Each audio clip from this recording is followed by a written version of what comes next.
ये देख, एक और जगह मिली। सीरियल जमाई नंबर 1 में आया हाई वोल्टेज ड्रामा, जहां जब नील और साली एक कमरे में साथ बैठे होते हैं, वहीं दूसरी ओर रिद्धि और नील का प्लान चालू होता है।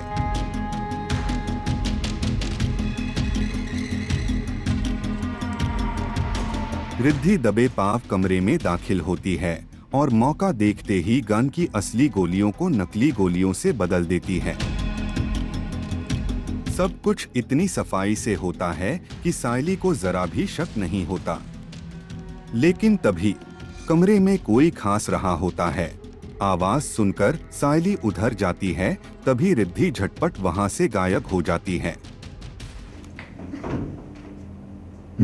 आज तो खूब स्टंट हो रहा है। मैं खिड़की से कूद के बाहर आई, फिर मैं खिड़की से कूद के वापस गई। तो इसकी तो मैंने रिहर्सल भी नहीं की थी। सर ने कहा टेक में कर लेना, जो होगा देखा जाएगा। तो अरे मुश्किल था यार, मैंने अभी रियलाइज़ करा। लेकिन मैंने अपनी अंदर की स्टंट वुमेन, मैंने अंदर की एंजेलिना जोली को बाहर निकाला।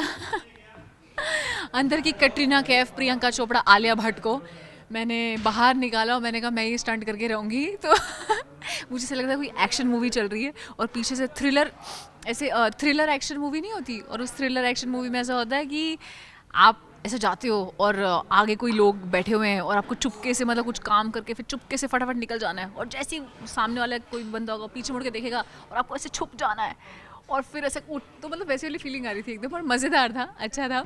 तो मैंने बेसिकली बुलेट चेंज की है। तो ये मेरा और नील का प्लान है।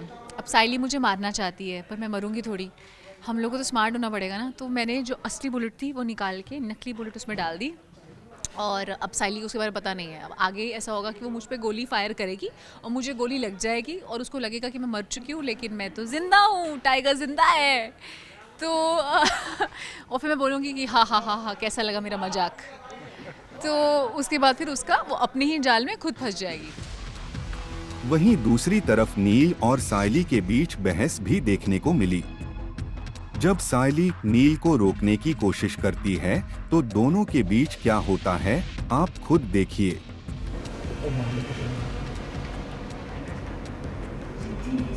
अब हमारे रास्ते का प्रॉब्लम खत्म हो चुका है। नहीं सायली, रिद्धि ऐसा कभी नहीं कर सकती। हाँ छोड़ मेरा। हमारे रास्ते का कांटा खुद अलग हो गया नील। इसका मतलब जानता है तू, रिद्धि की सारी प्रॉपर्टी हमारी, मेरा मतलब है तेरी नहीं। बहुत ही ड्रामेटिक सीन है जहाँ पे हम लोग सब हॉल में हैं और सडनली एक गन शॉट का आवाज़ आती है। तो नील इनफैक्ट सब लोग घबरा जाते हैं। तो हम लोग सब जा रहे हैं क्योंकि आवाज़ आती है रिद्धि के कमरे से। तो हम लोग सब भाग रहे हैं एंड देन सडनली बीच में सायली रोक देती है कि, और मुझे बताती है कि रिद्धि ने सुसाइड कर लिया है। सो नील इज़ कम्प्लीटली इन शॉक। वो जाता है वहाँ, देखता है उसकी डेड बॉडी पड़ी हुई है। तो काफ़ी ड्रामेटिक सीन है। आई थिंक ये सायली का जो कैरेक्टर है वो एक साइको लवर का कैरेक्टर है, और जैसे शाहरुख खान जी ने प्ले किया था। तो आई थिंक बहुत ही, और ऐसे लोग जो होते हैं बहुत खतरनाक होते हैं बेसिकली, क्योंकि वो कभी भी कुछ भी कर देते। सो इन दैट केस इन लोगों से थोड़ा बच के रहना पड़ता है। उसने गोली वोली मार दी है, वही जाके देखने जा रहा हूँ। अब रिद्धि के इस चौंकाने वाले कदम के बाद कहानी में अगला ट्विस्ट क्या होगा?